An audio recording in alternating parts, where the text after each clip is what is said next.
Hey everybody, welcome to another lesson of learning Japanese. Today we're going to be covering the grammar pattern that is the dictionary form of a verb plus the character slash particle na to mean don't do that verb. So this is a grammar pattern that I've pretty much been aware of since I first started learning Japanese because I watched a decent amount of anime, and this is something that you can hear in anime a lot, not just anime, but I guess works of fiction in general.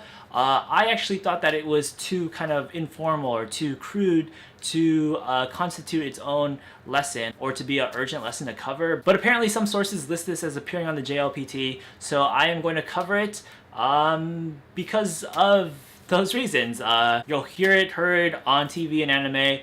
Apparently you can see it on the JLPT test, and it also is pretty common in everyday conversation once you get into a kind of friendly conversational atmosphere, so why not, right? So at this point we should already know a number of ways to say don't do verb, don't do that verb. The most standard one is probably just the negative knife form of a verb plus de, so naide. Today we're talking about just adding na after the dictionary form, which is considered the kind of most standard form of a verb. So yeah, just doing something like taking the verb taberu, which means to eat, and then simply adding na after it to say taberu na, and that's gonna mean don't eat. Or if we add nomu, which means to drink, nomu na, which means don't drink. So corresponding to how kind of short and easy the process to making this grammar pattern is, this grammar pattern is considered basically the most direct slash terse way to do like a negative command statement. So while a lot of times in Japanese when we say things like, oh, this is direct, or this is forward, or this is frank, we usually associate it with male speech pattern, but as a matter of fact, this is actually a grammar pattern that is commonly used by both male and female speakers. Just a thing to point out there. And because of how direct, straightforward, frank it is, it also as a result can be extremely impolite or rude. So yeah, you definitely don't want to be saying this to people you just met or your superiors at work or at school or something. But while that may be true, it doesn't mean that this is completely non-existent in everyday conversation. As a matter of fact, it can be very common once you get friendly with people. It's very common in works of fiction slash media, like I said before, on anime and TV shows, and it's actually, a little context here, been used since basically pre-modern Japanese. And even though it's something that's been used since basically ancient times, the classification of it can be kind of vague, if or maybe it's just for non-native Japanese speakers, but it's said that this is a conjugational verb form. Even though it's pretty simple, you don't really change it from the kind of pure dictionary form. All you do is add na after it.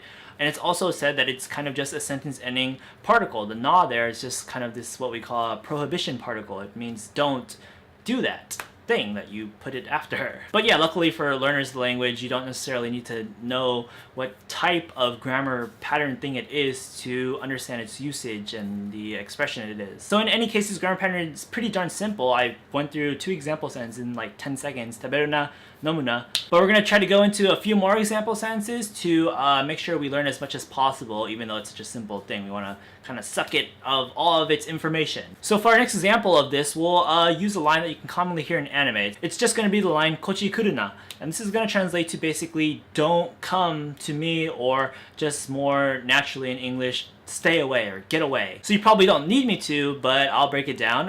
Kochi is the word that basically means this way or in my direction, and then kuruna is just the verb kuru, which means to come.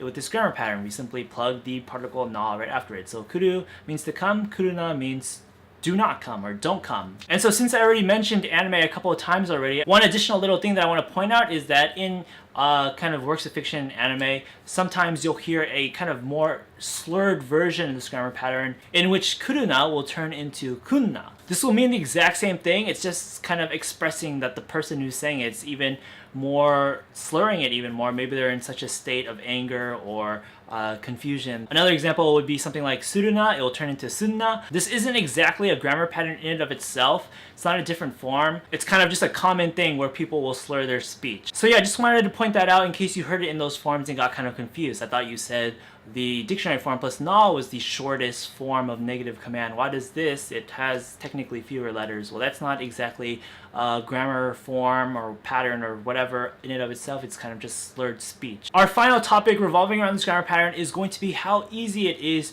to confuse this with other grammar patterns. So I want to point out two grammar patterns that are pretty darn similar looking and similar sounding to this grammar pattern to make sure that you don't confuse it with those. This might end up being the bulk of the lesson, to be honest. So the two kind of grammar formations, patterns, whatever you want to call it, that are very similar to this and might make you confused as to which one it is.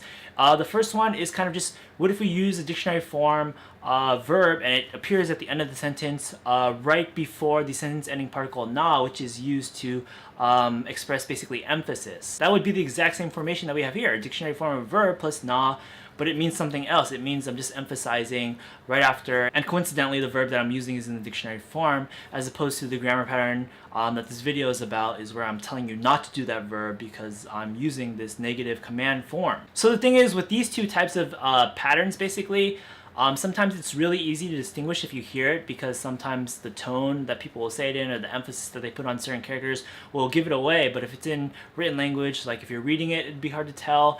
Let's give an example. Something like "sonna koto yuna." The way that I pronounce that line right there would make it pretty obvious that the grammar that I'm using is the negative command form. There's kind of a strong emphasis at the end with the na to be forceful, as if you're placing emphasis on the word don't in English when you say don't do something. Don't do that. But what if I were to say the exact same sentence with a slightly different tone? "Sonna koto iu na." That kind of trailing ah in the na at the end there shows that this is more of the grammar pattern where I'm kind of just emphasizing, kind of seeking affirmation or something along those lines. And when you translate those respective sentences with their different grammar patterns into English, you get completely different sentences. The first one, which was the command negative form, that would just be "don't say something like that," or "don't say things like that." The latter, where I'm just kind of trailing off, that would just be something like "you sure do say things like that." So yeah, in those cases, hearing the sentence is a really big help. In written language, there are minor things that you can add to make sure that you get the point across that you're using a certain grammar pattern as opposed to the other one. For example, I just cited the trailing ah sound that I spoke to make it clear that it was the emphasizing grammar pattern, not the negative command form. You can literally type the trailing ah sound in a written form. You can also add things like the sentence ending particle yo, or some punctuation such as an exclamation mark. That will obviously make it seem like you're saying a command, you're being forceful, etc. Okay, moving on, the second grammar pattern that this one is very similar to is one that we haven't covered yet. We'll probably make a completely new video on it for itself because it deserves its own grammar lesson. That is the abbreviated form of the grammar pattern PreMas Form of verb plus nasai. That one means please do verb, but the abbreviated form where we drop the sai, so it's just na, so PreMas Form verb plus na, that's going to mean do verb. When we abbreviate it, it kind of loses its the please. We kind of drop the please there, so it just kind of turns into a positive command form. So if it becomes do verb, that's actually basically the complete opposite of the grammar pattern that this video is about here, the one we've been talking about, dictionary form of verb as opposed to PreMas Form of verb plus na to mean don't do verb. So yeah, as you can probably tell, that could be very confusing. The only difference is the dictionary form or the PreMas form. Everything else is exactly the same, but they mean the complete opposite of each other. One means don't do it, one means do it. But of course, once you get a hang of those verb conjugations, you're really good with the dictionary form, the PreMas form, or the mas form.